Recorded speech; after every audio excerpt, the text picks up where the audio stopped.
Ensafi here, welcoming you to another video here on my YouTube channel, where I teach you all about English language. And you, my friend, you have the best seat in the house for an up-close and personal experience. In today's video, I'm going to explain what IELTS test is and what each module looks like. Make sure you'll stick around till the end, because I'm going to talk about some myths and truths about IELTS tests. Without further ado, let's get into today's video. IELTS, the international language testing system, can be taken in over 100 different countries. It is primarily designed to assess whether candidates are ready to study or continue in further or higher education in English-speaking colleges or universities, or simply to live in some English-speaking countries. The examination takes 2 hours and 45 minutes to complete, and it consists of 4 subtests in the skills of listening, reading, writing, and speaking. There are 2 IELTS test modules available, the academic module and the general training module. The results of the academic module may be used to determine a candidate's suitability for studying at undergraduate or postgraduate levels. The general training module is suitable for candidates who wish to continue their studies at a diploma level only, or who wish to submit their documents to the governments of that country to show suitability to live in those English-speaking countries. Normally, the general training reading and writing subtests are less demanding than those of the academic module. However, the listening and speaking subtests of both modules usually are the same. It doesn't matter what subjects you're going to study in the future or have studied in the past. All students taking the desired module do the same tests. You may write on the question papers, but the examiner will not look at those. And you may not take the question booklets from the examination room. All your answers must be written on the answer sheet that is provided to you by the invigilators of the test day. You can apply to the IELTS test at any IELTS examination center. 2 of the most well-known ones are IDP or British Council. At certain IELTS administration centers, it is possible to choose between computerized version of the test or simply the paper-based one. This option is available to both academic module and general module. You cannot pass or fail the IELTS test. The university or college that you wish to enter will inform you of the overall IELTS score they require for enrollment in the particular course that you are interested in. And sometimes also they require you to achieve a minimum score in a particular subtest.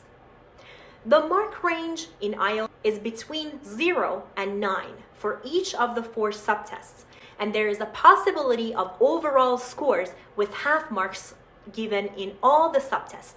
The overall score is an average of the 4 subtest bands scores, with fractional scores rounding up or down to the nearest 0.0 or 0.05. Therefore, if you score 6.5 in the listening, 5 in the reading subtest, 7 in the writing subtest, and 6 in the speaking subtest, your total score is 24.5. By averaging the scores, meaning if you divide the total score of 24.5 by 4, you would achieve an overall between the scores of 6.0, which is really 6.125. You will always receive your result within 2 weeks. You no longer have to wait a minimum of 3 months as you did in the past. You can take the test as often as you wish, and there is no limit to the number of the times that you can take the test. Now let's get into the first step of the test, which is the listening subtest.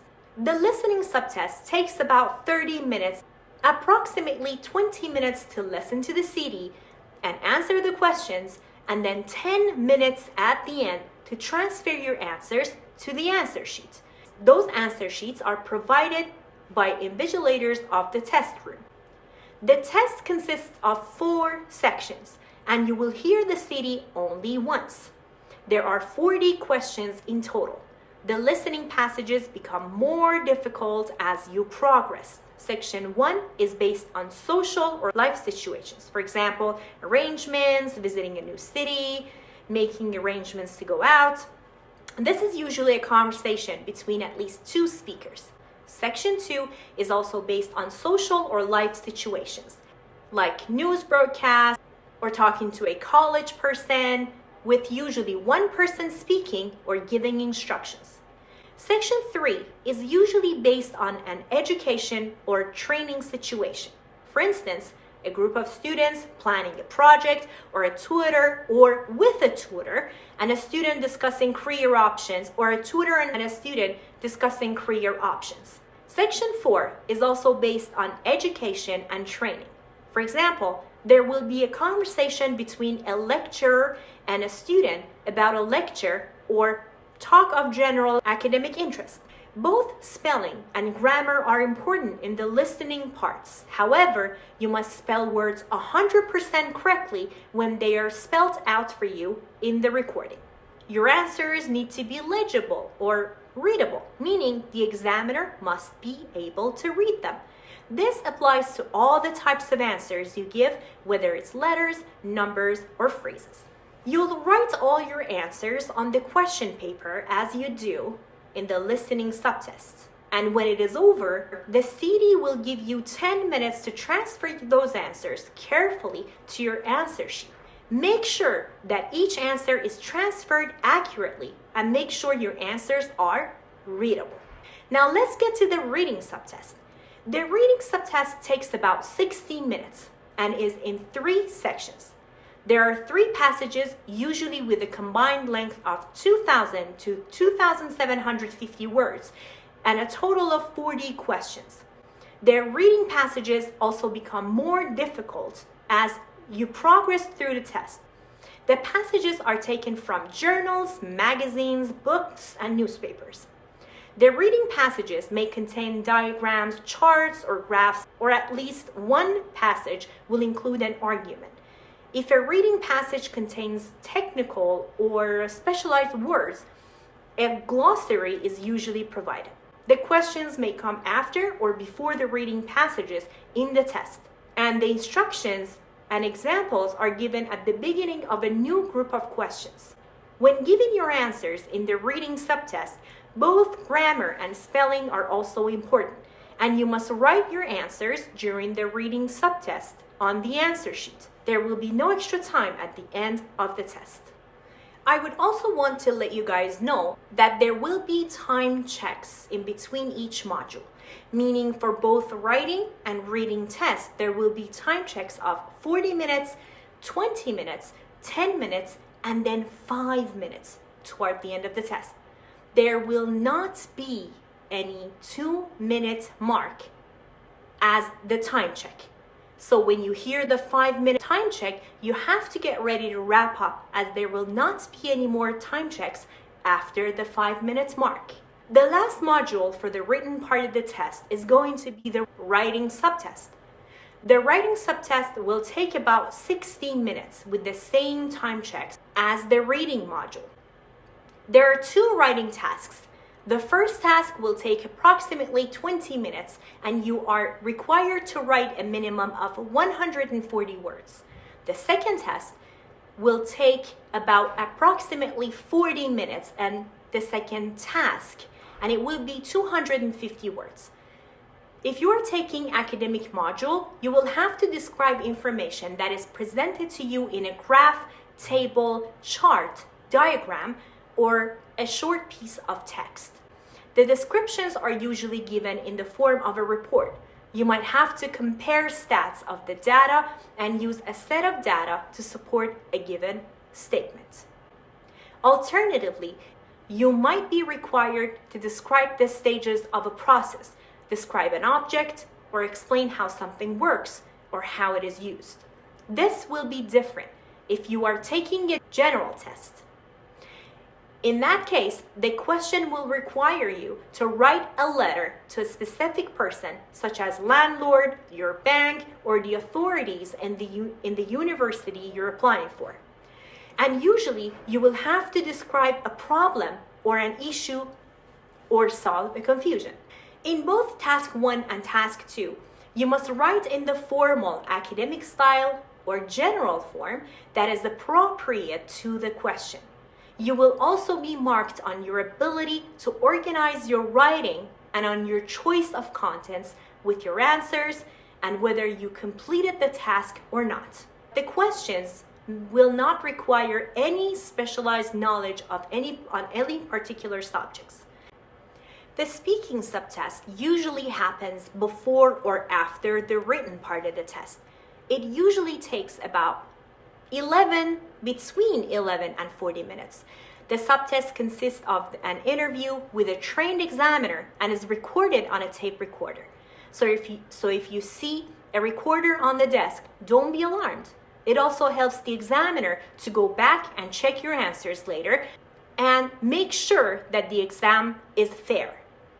This recording is made to ensure that the interview is conducted properly and also to use if the test is to be reassessed at a later date. There are 3 parts of the speaking subtest. In part 1, you answer questions about your home, family life, work, study, your interests, and other familiar topics. You reveal a little bit of your background, and it will usually take about 4 to 5 minutes.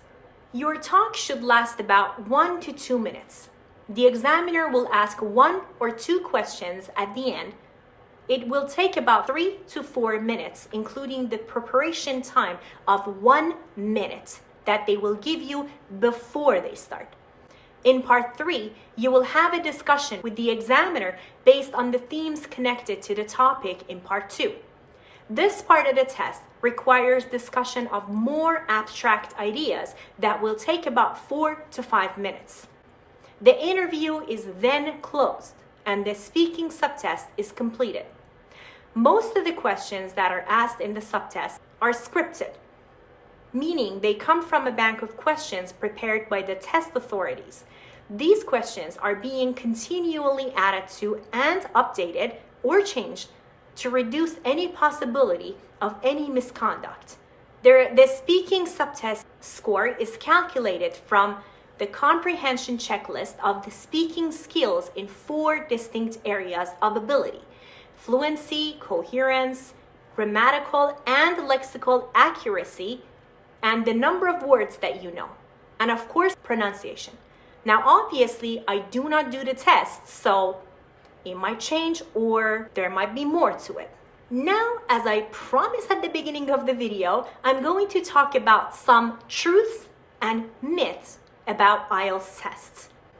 You guys can answer these questions with me and check how much you know about the IELTS test. Are you ready? The IELTS test is more difficult than other English tests. That's a myth. The IELTS test is not necessarily any more difficult than any other test. The IELTS test will certainly challenge you because the training course you are considering will be tough too. You can choose which module of IELTS test you wish to take. That is also a myth. If you want to do a degree course, you must take the academic module. The general training module is for a diploma level and sometimes immigration purposes. But it is true that the IELTS test module you take is determined by the choices you make about your future. The IELTS test is unlike any other English test in the world. This is true. The test is the only English test for its kind. It is primarily a test of English for academic study, but also includes a general training examination option for candidates whose English requirements are not at diploma level. This includes English for immigration purposes as well. The IELTS tests are different in various parts of the world. This is a myth. There are many versions of this test, so you would be taking different versions. However, IELTS is a standard global test. you can get a better score at some IELTS testing centers than the others. Absolutely not. Based on what the officials used, which is to ensure standardization of advanced scores throughout the world, this could be further from the truth. Of course, it could be true by taking IELTS in an English-speaking country, which will be beneficial, but only because you are being exposed to English every day. The IELTS test is extremely accurate. This is true. Each two version of the IELTS test is put together through an exhaustive and carefully analyzed process. If you wish, you can choose to take a computerized version of the IELTS test. Listening, reading, and writing subtests are available in computer form or format, or however you call it, at certain centers. You'll still have the option of performing the writing subtest on paper if you wish to. You can only take the IELTS test a total of 3 times. That's a myth. You can now take the IELTS test as many times as you wish and as often as you want, but it is sensible to wait at least 2 times and preferably 3 months before you get registered again. This should increase your score.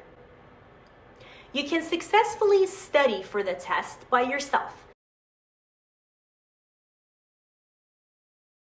It is not thoroughly true, but if you have a long history of learning and in some cases if you are teaching English, then you can make it happen. Every student has his or her own particular study method, but to prepare effectively for the IELTS test, you should get professional advice from a tutor, either in a class or private. You should also realize that general English course practice is useful in addition to a specialized IELTS course. You can write on all question papers.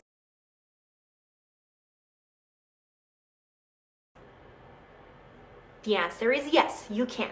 However, you cannot take the question paper from the testing room, and the examiners also look at your answer sheets.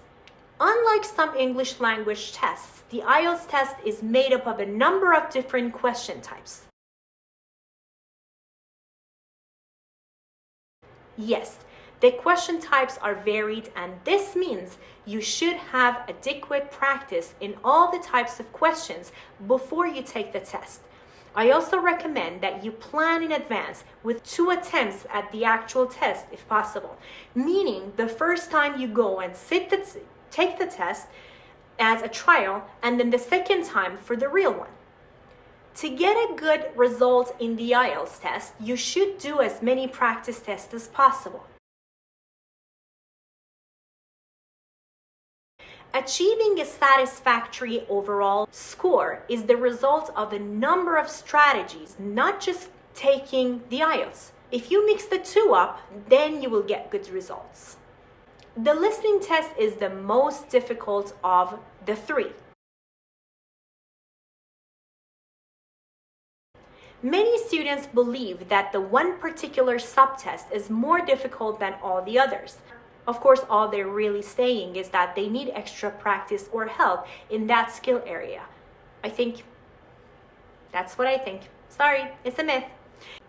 The IELTS listening test is designed to increase difficulty as it continues, and each section is heard only once.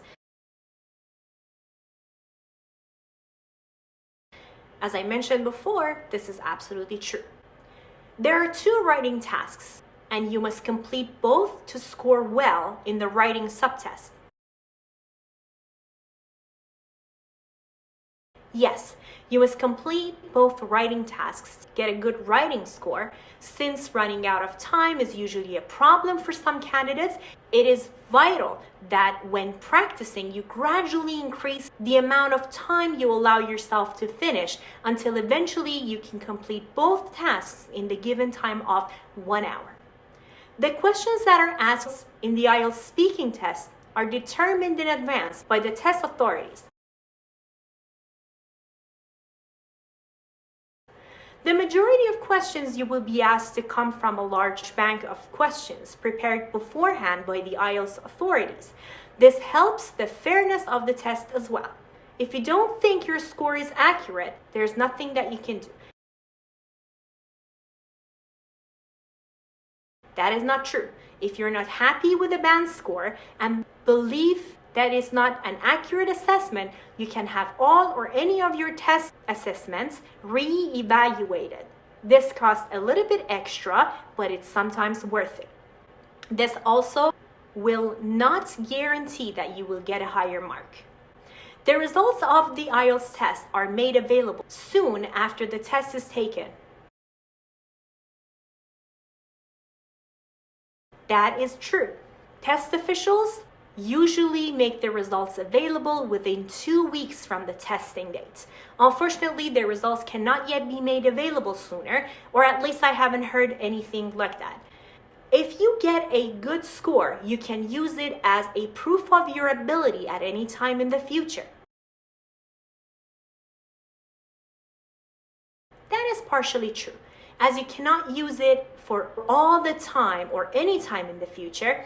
There is a time limit on the usefulness of the test report, which you receive after having taken the test.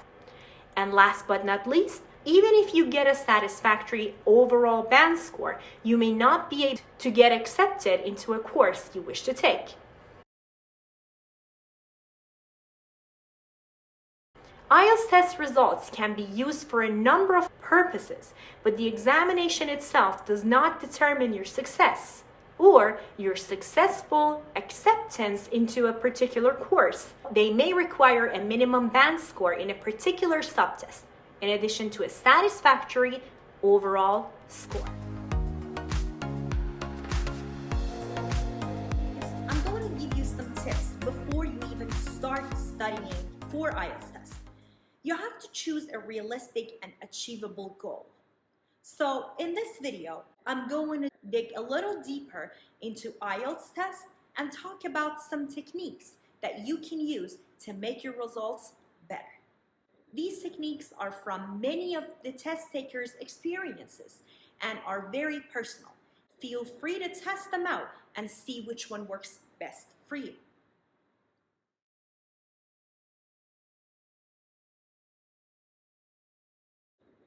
For me, in general, to obtain a satisfactory IELTS band score, it is necessary to be realistic.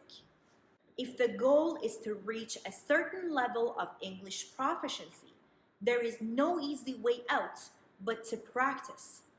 As the old saying says, practice makes perfect. And it cannot be more true when it comes to IELTS test. It is important to know what an IELTS score in any of the subtests means before you even set yourself a goal. I'm going to give you guys an outline of the overall band scores and different levels of test takers and what each score means.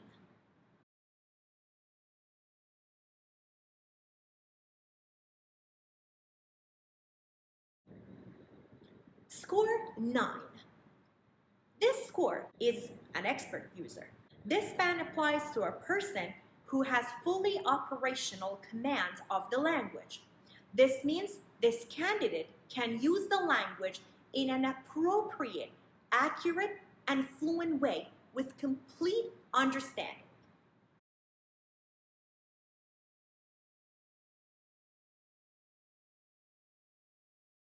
Score 8.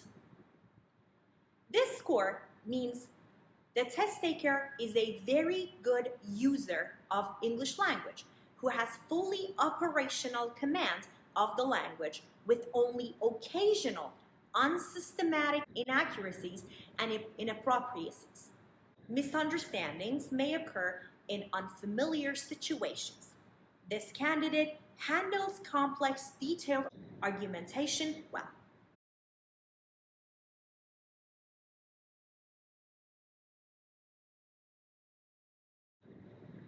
Score 7. This test taker is a good user. This means that this candidate has an operational command of the language, though with occasional inaccuracies, inappropriacies, and misunderstandings in some situations. A candidate with a score of 7 generally handles complex language well and understands detailed reasoning.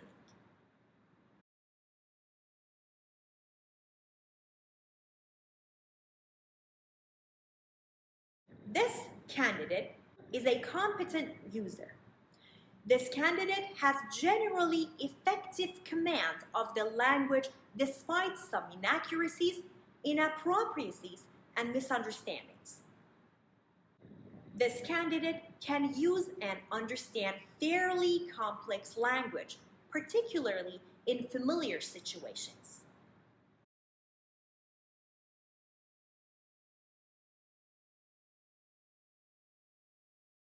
Score number 5. This is what is called a modest user. This candidate has partial command of the language, coping with overall meaning in most situations, though he or she is likely to make many mistakes. He should be able to handle basic communication in his or her own field.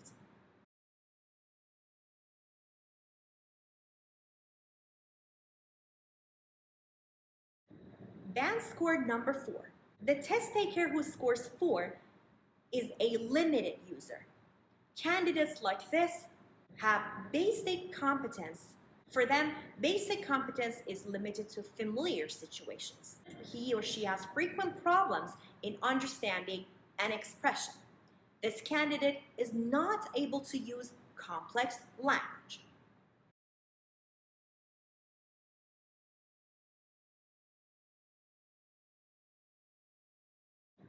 Band score number 3. This candidate has basic competence and is limited to familiar situations. This candidate has frequent problems in the test.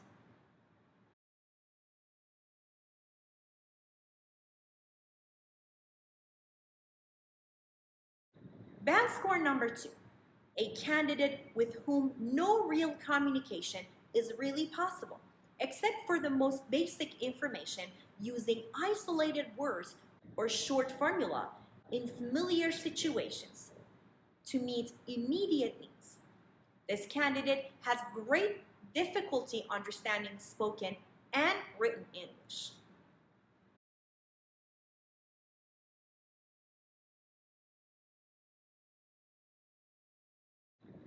Band score number 1.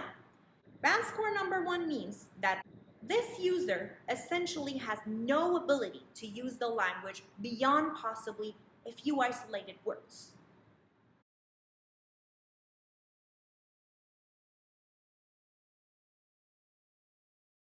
This user is really a non-user, meaning there is no accessible information. Now let's look at some techniques to use for our test.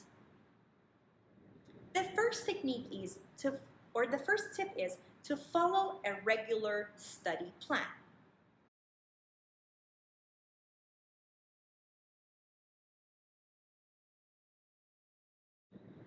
To score high in IELTS, you have to set aside the maximum number of hours you can spare each day to practice English for all 4 subtests.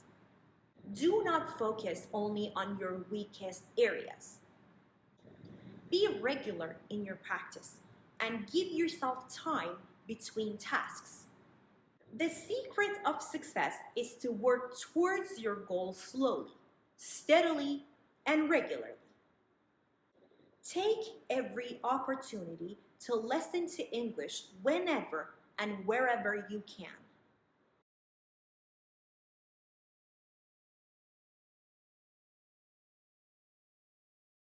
Watch TV programs and films, listen to radio programs, podcasts, and English language CDs, or even online. Songs are also very good if they are in English, of course. so you can listen to songs.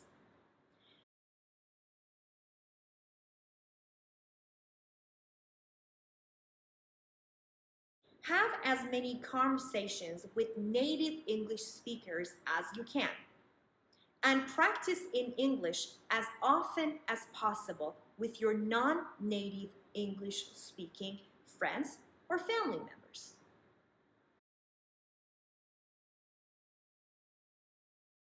Try to read texts in English at least once every day.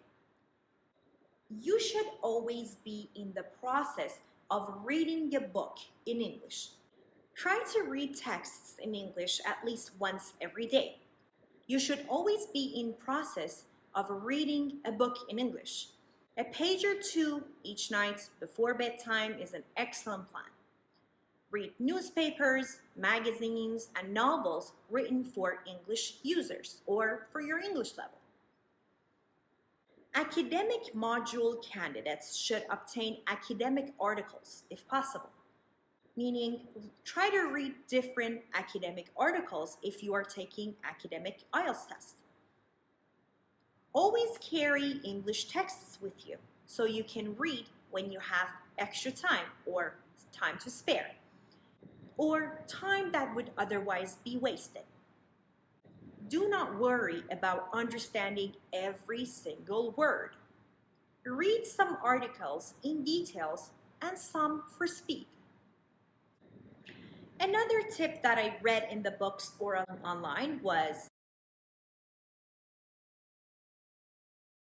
increase your personal speed. First things first, always try to get enough sleep before the day of the big race. Eat a good breakfast on race day morning. You can develop the habit of looking at the clock constantly to monitor your progress. Keep moving along the track and do not stop on a bad corner. Breathe long and deeply to relax and keep the oxygen going to your brain. Drink water if you can. And when your car is at the pit, just stop. Stop for a couple of seconds. And by car, I mean your knowledge. The listening, reading, and writing tests are given in that order, and they are usually held on a single morning. The combined length of those 3 tests is 2 hours and 30 to 45 minutes. The speaking test is conducted at an appointed time in the afternoon or the next day or some appointed day or some specific day before or after your actual test or your written test. Only one short break is given between the reading and writing, and sometimes between listening and reading, while they are giving you papers or they're taking away the question booklets. So you need to be at your best for a long period of time, which is why you must sleep and eat well before the test. The hints and guidelines in this video can help you achieve your maximum speed.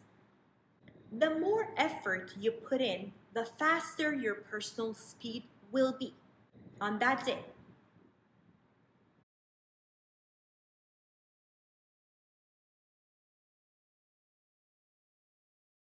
Increase your sentence reading speed. The faster and more accurately you read, the more questions you will be able to answer. In all the tests, the instructions, the example, and the questions themselves need to be read quickly and must be well understood in order for you to have more time to find the answers. You can spend a great deal of time practicing at the wheel before the race day or the IELTS day. In the IELTS test, time is your enemy. Candidates who have taken the test and did not perform as well as they had hoped to do so often complain that they were unable to give all the answers in the listening test because the CD was too fast. and that they ran out of time in the reading test. To begin with, do not worry if you do not finish the test. Remember, the test is designed to measure candidates over a range of scores from 0 to 9. Of course, 0 meaning the test was not attempted, or the test taker just simply did not come to the test.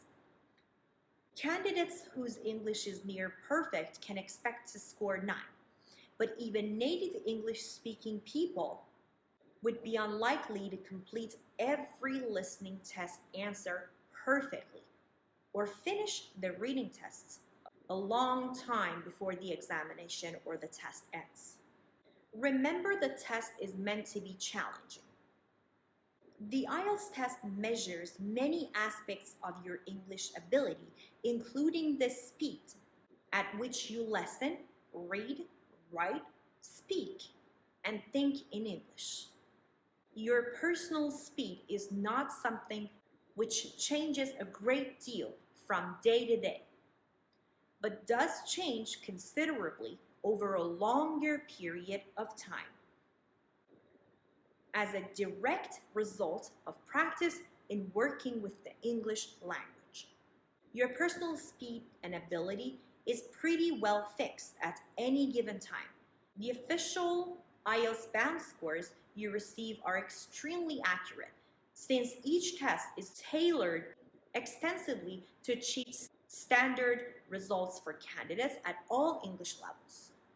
Nonetheless, there are certainly many things you can do before and on the day of the test to help maximize the use of your time and give yourself the best chance of success. Consider the following situation. Although a racing car cannot go faster than its maximum speed, the race can still be won, and its maximum speed maintained for longer if an expert driver is at the wheel. Today, I'm going to talk about some hints about how you can read faster and do better in IELTS tests.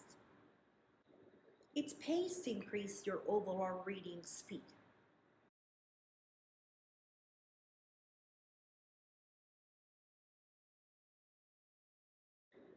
To increase your reading speed, you must learn to read in groups of words that forms logical units of thoughts within sentences. Look at the following sentence.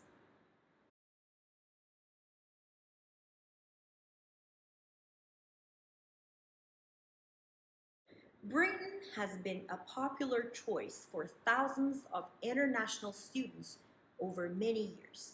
By the way, these sentences are not mine. I did not make them. Notice how you can think of the sentence as being made up of three main parts. Britain has been a popular choice. 2. For thousands of international students. 3. Over many years. What and where, who, when. Note also that in this case and many others, all the phrases answer WH questions.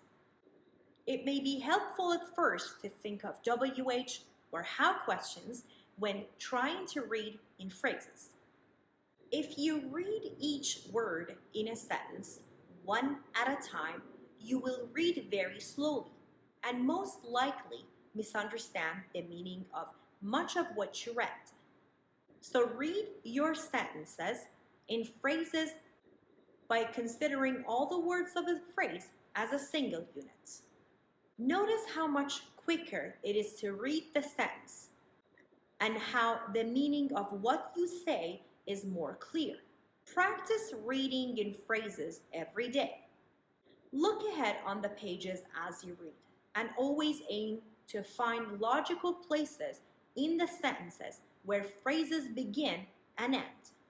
Note also that there is often more than one solution as to where the logical breaks between phrases occur within a sentence.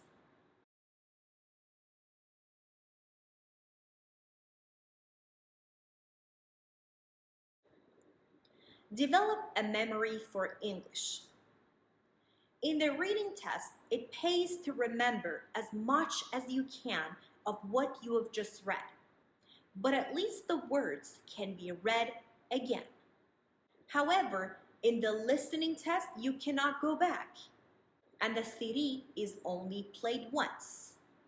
If the answer comes before the keyword or phrase, your memory of what you have just read is going to help you. To improve your English memory, try the following exercise. Use the pause button on the CD player, or if you're listening online, just press pause. Repeat the sentences spoken in the passage on the audio, CD, online, wherever you're listening to. Gradually increase the length of what you heard. Do not worry about repeating the exact words. Simply aim to remember more of what you have heard. What do I have to do during the test?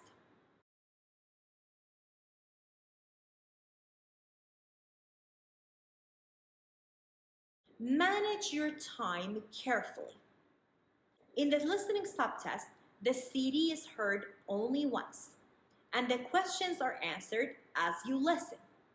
Time is therefore managed for you, but you have a short period of time after each passage to check your work.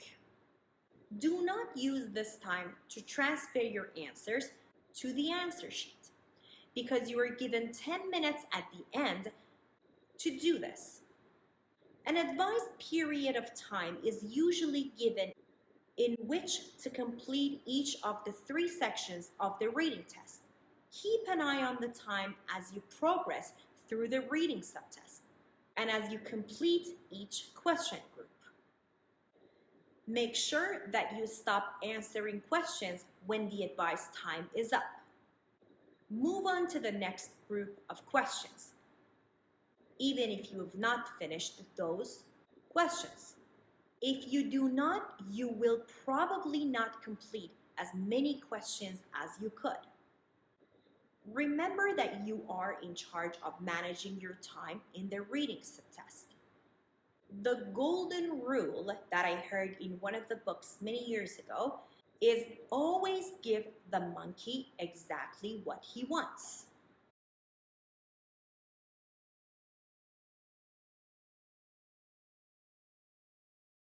If a monkey asks for a banana, you must give him a banana and not an apple. In other words, your answer to a question must be exactly what is required.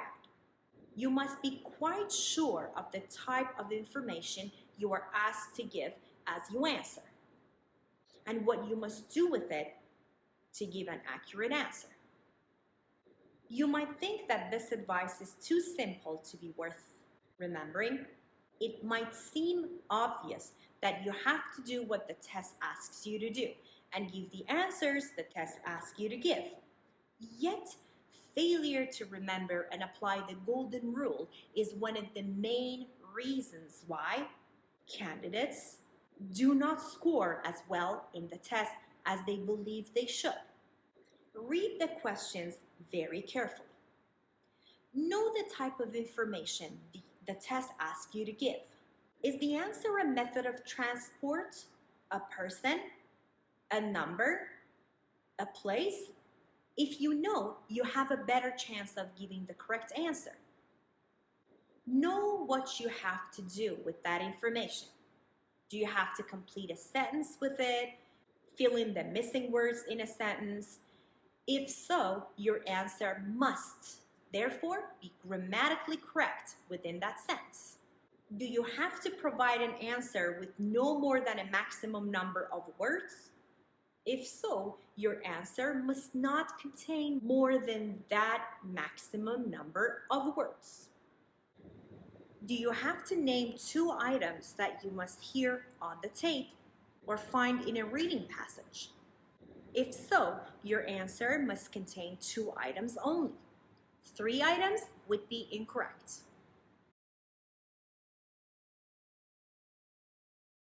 The listening part of the IELTS test is the same for academic and general training module. There are 4 sections and each is treated separately and is played only once.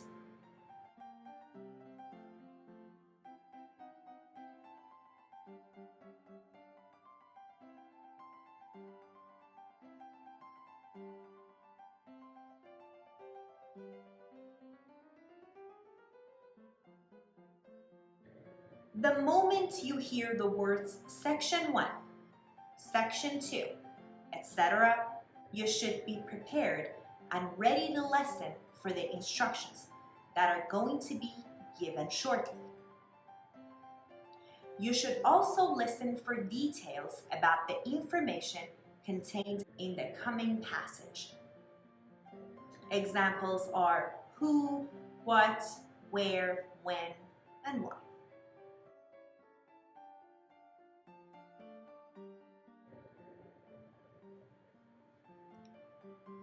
First, you should check where the questions are located on the pages in the section to be heard.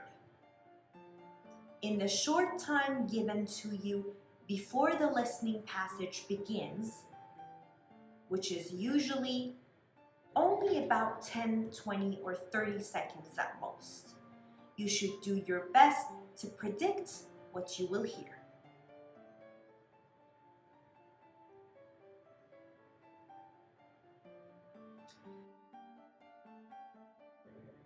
When the conversation, interview, or lecture begins, the first item to listen for is the example.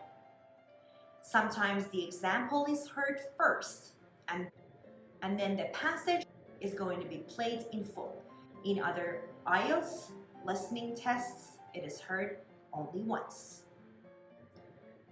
Okay, here are some good tips from 101 Useful Hints for IELTS that I prepared for you guys. Number 1, teach yourself to predict the upcoming questions or answers.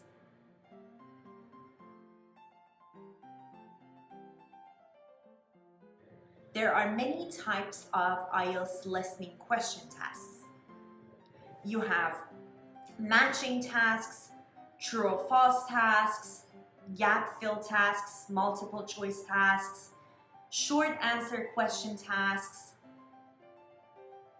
sentence completion tasks, chart, table completion tasks, diagram labeling tasks, and so on and so forth. There's a bunch of them.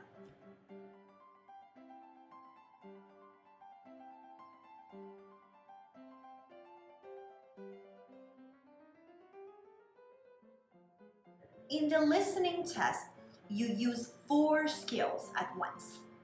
It is not surprising that candidates often find this the most demanding of the 4 subtests, meaning the listening test is the most demanding, based on candidates' experiences. You need to be able to read the instructions and questions, listen for general information, listen for specific information, and write the answers as you listen for the answers to the questions that follow.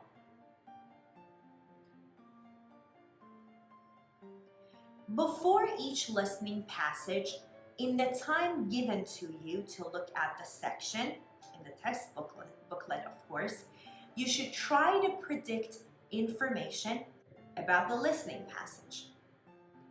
Try to predict the number of people involved and what they might be talking about or what they might be doing or planning.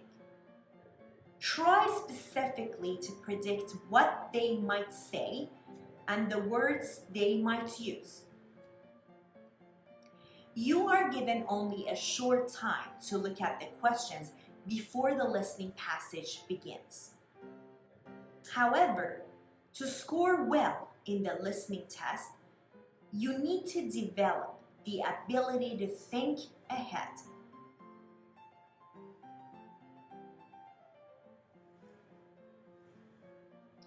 I feel like the more effectively you can predict, the quicker your mind will form the correct word or the correct word associations to make with the topic, and you will be able to better work out the meaning of what you hear. A useful exercise for helping to develop the ability to predict is to play audio CDs or files in English. And pause after every minute or two to ask yourself what will happen and what you will hear next. This can also be done with videos, either taped or, well, you can't really do it with live programs, but probably taped news or recorded news items on the TV, interviews on the radio, etc. It is important to think about the words that you expect to hear. Write them down and then check to see how many you guessed correctly. Section 1 of the listening test is the easiest of the 4 sections. Each section becomes progressively more difficult. If you know your English level is average or above average, that means you can have a good understanding of basic survival English. You should have little trouble hearing all the answers in section 1. Most candidates who are seriously considering studying in an English-speaking country should really be able to score 100% in section 1. However, it is so easy to make unnecessary mistakes. It could be due to nervousness or lack of preparation or lack of focus or anything really. Listen for a general understanding of the situation, and at the same time, listen for the specific keywords or phrases. The keywords or key phrases in section 1 are most likely to be presented to you in the test booklet in the form of pictures or charts, diagrams, or anything like that. In the other 3 sections, they are usually given in words only.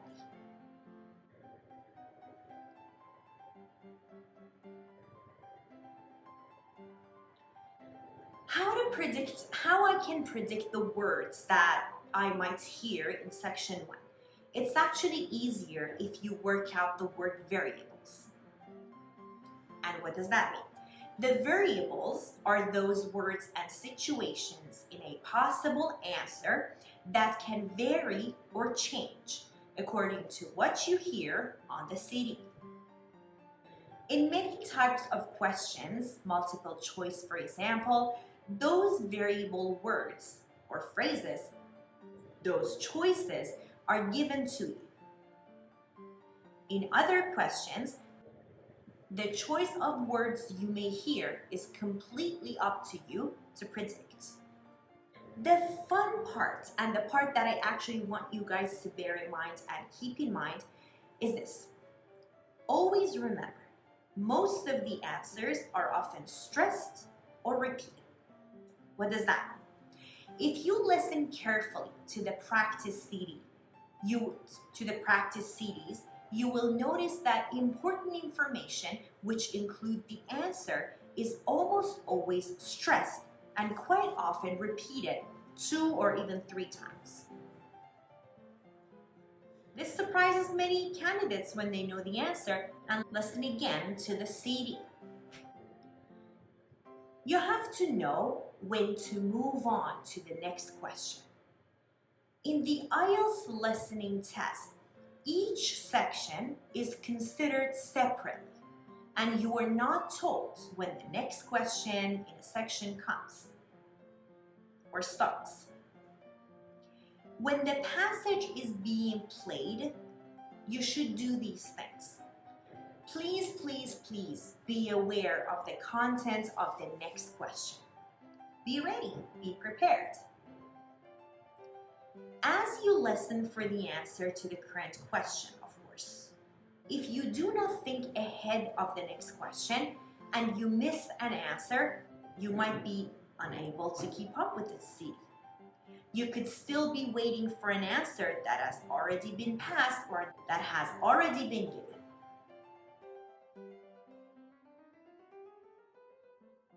Another tip that I can tell you is listen to the question topic keywords, phrases, any marker words, phrases, and the changes in the speaker's inflection or pitch or tone.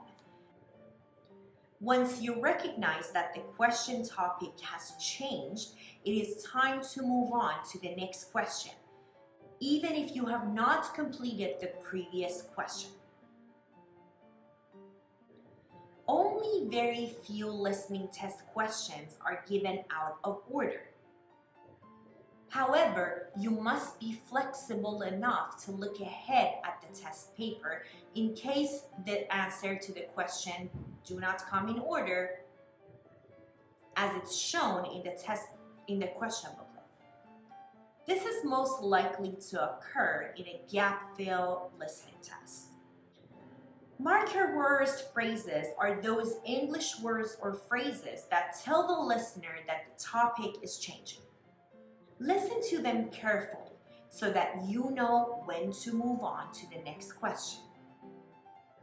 Some of them are, finally, can you tell us?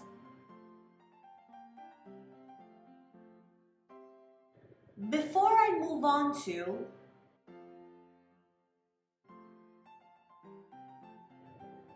and what about?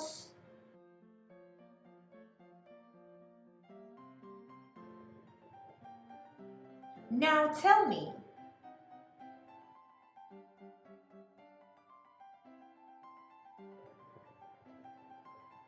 Right, so the first thing,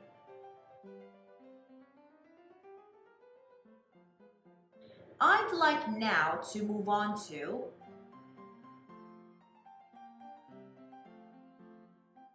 well, that's about it, except for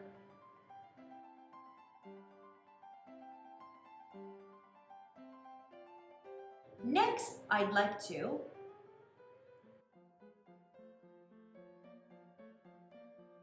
start with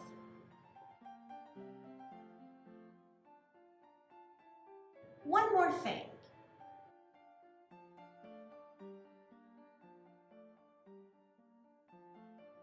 Now, a piece of advice.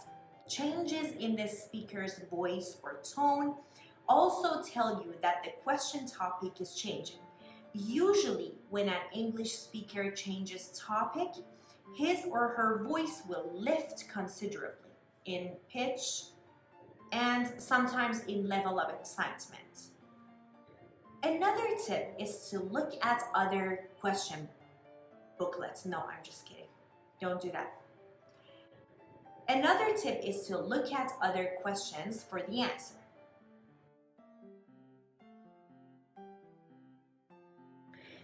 In some cases, and only sometimes, the answer to a question could be given in written words later in the text question booklet or in the text booklet or question booklet. In listening and reading gap-fill tasks, the word or phrase you need is sometimes there in front of your eyes on the page. These little clues in the answer or even the answers themselves can sometimes be found printed in the text booklet, in the question booklet. And another important thing that I want to share with you is always listen for the speaker changing his or her mind. Often, the speaker changes his or her mind and make a correction before giving the answer that you need. That happens 90% of the time based on my experience. Alternatively, the speaker may correct someone else or even correct themselves or change their mind. So all of that can be misleading. It would be something like this. Good, now nationality, French. No, wait a minute. It's a Swiss passport. Here, The clerk or the person who you are listening to wants to find out somebody's nationality. He guesses, or he or she guesses that this person is French, but thinks twice when she or he notices his or her passport is Swiss. It would be a mistake to write down the first nationality mentioned just because you're hurrying up to get the answer correct or the answer right. Next hint, use shorthand for speedy writing. Now, this one I had to also dig a little deeper in to see what it means. In the listening test, you are often required to listen for the next answer while writing down the answer to the previous question. It is one of the measures of effective listening, obviously.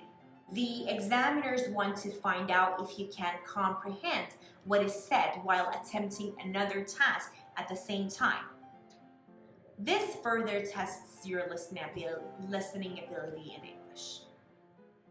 To write down the answers more quickly, write only the first 2 or 3 letters of the answer that you hear, to the point that you will remember them later by looking at them. This shorthand approach is effective in a gap-fill listening task because some of the answers may come in quick succession, especially at the beginning of the gap-fill passage.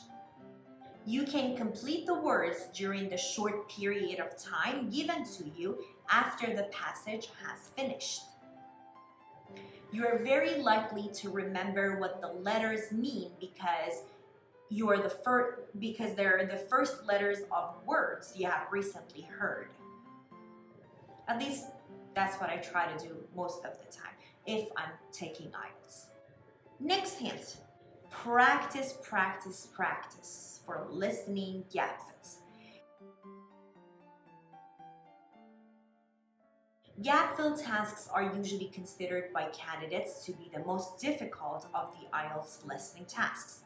Your grammatical knowledge is as important as your lexical or your listening ability, because answers should be grammatically correct within the given sentences.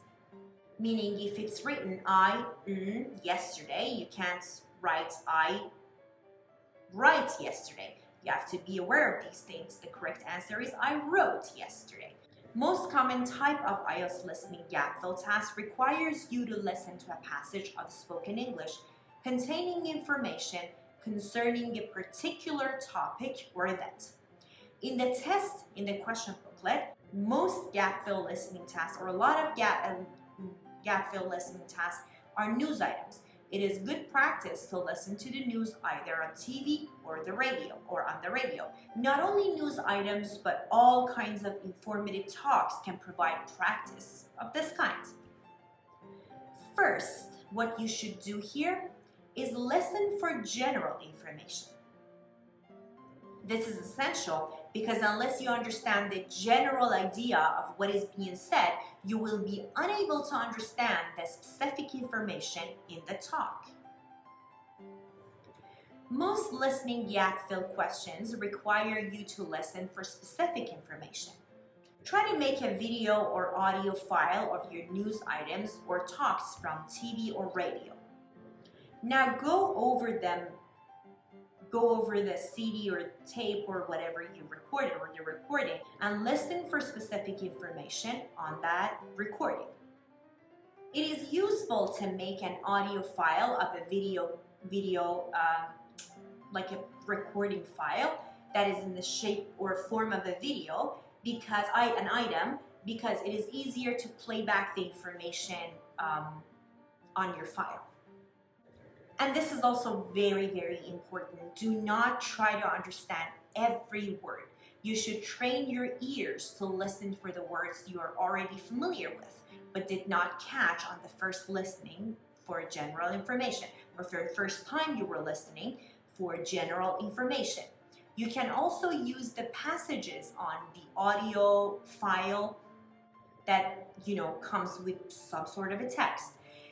This is also very natural. Like, you have to always remember that even if in your own languages, like the languages that you speak, your mother tongue, you don't really listen to all the words. You listen to a pile of words in a sentence, and then you process it in your head. So if you're listening to something in English, it should work like that too. Let's take a look at listening gap fills step by step. Before you listen, read the instructions carefully.